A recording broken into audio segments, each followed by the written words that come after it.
Good morning and welcome to Love Every Moment, coming to you today from Thompson, North Dakota. Today we're going to start a new series in the book of 1 John. We're going to look at the entire book, and at our pace I have a feeling this may last maybe 2 years. We'll see, but let's start with chapter 1 and verse 1. What was from the beginning, what we have heard, what we have seen with our eyes, what we have looked at and touched with our hands, concerning the word of life. And the sentence goes on. It's a very long sentence, and we'll get to the rest of the sentence in the coming weeks, but let's start with this first one. What was from the beginning? As I was looking at this, I came across a commentary from J. Vernon McGee, one of my favorite commentators, and he suggests that there are 3 beginnings mentioned in Scripture. The first one's the one we always think about, which is the beginning of creation, so Genesis and all of that. I don't think this is the beginning that was referring to. The second one is the beginning of Jesus Christ himself, which really has no beginning. It's before there was a beginning. Well, let's look at that parallel in the Gospel of John, which he also wrote. In John 1:1, it says, "In the beginning was the Word," of course that's Jesus Christ, "and the Word was with God, and the Word was God." And check this one out. He was in the beginning with God. So really, he was there from before the beginning, and the proof of that is the next verse. All things came into being through him, and apart from him, nothing came into being that has come into being. So basically, he was there at creation, and he precedes that. So Jesus Christ himself had no beginning at all. I'm also going to just read the next verse. In him was life, and the life was the light of men.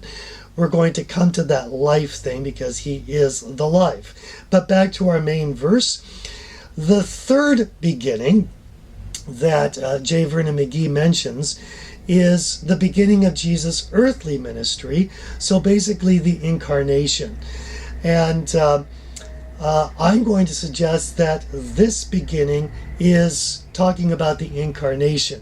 And the reason I feel that way is because of what follows. What we have heard, what we have seen with our eyes, what we have looked at and touched with our hands.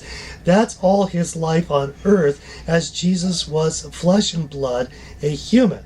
Now, during the time this was written, there was a movement called Gnosticism, and the Gnostics felt that Jesus Christ was basically just a spirit and not a flesh and blood human. And so John is going to spend this verse and other verses really re-emphasizing the point that yes, he was human. He was fully human and he was fully God. So let's look at that more specifically. What we have heard, of course, all of that was heard as he gave sermons and so forth. What we have seen, they saw the miracles themselves. What we have looked at, that's different from see. That's actually where we get the word theater from. It's staring intently. So really, really staring intently and pondering. And touched with our hands. That's how close John and the other disciples were to Jesus. It was a very physical, very intimate setting. Concerning the word of life, again, the word is a name for Jesus, and the word of life. We're going to talk about that word of life more next week, but I wanted to end with this. John is known as the disciple who loved, and we nickname him the love disciple.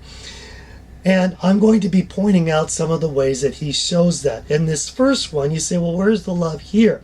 I'm going to suggest it's the word we. That he doesn't say what I saw, what I heard, what I touched, what I looked at. He says what we did. And he uses this we a lot. He's very inclusive. That the word of life is not just for me, it's for all of us. Because we love one another. And that's where the love comes in. So let's love every moment, because then we're going to love every moment. I'm your average Rachel, and I hope you have a great week.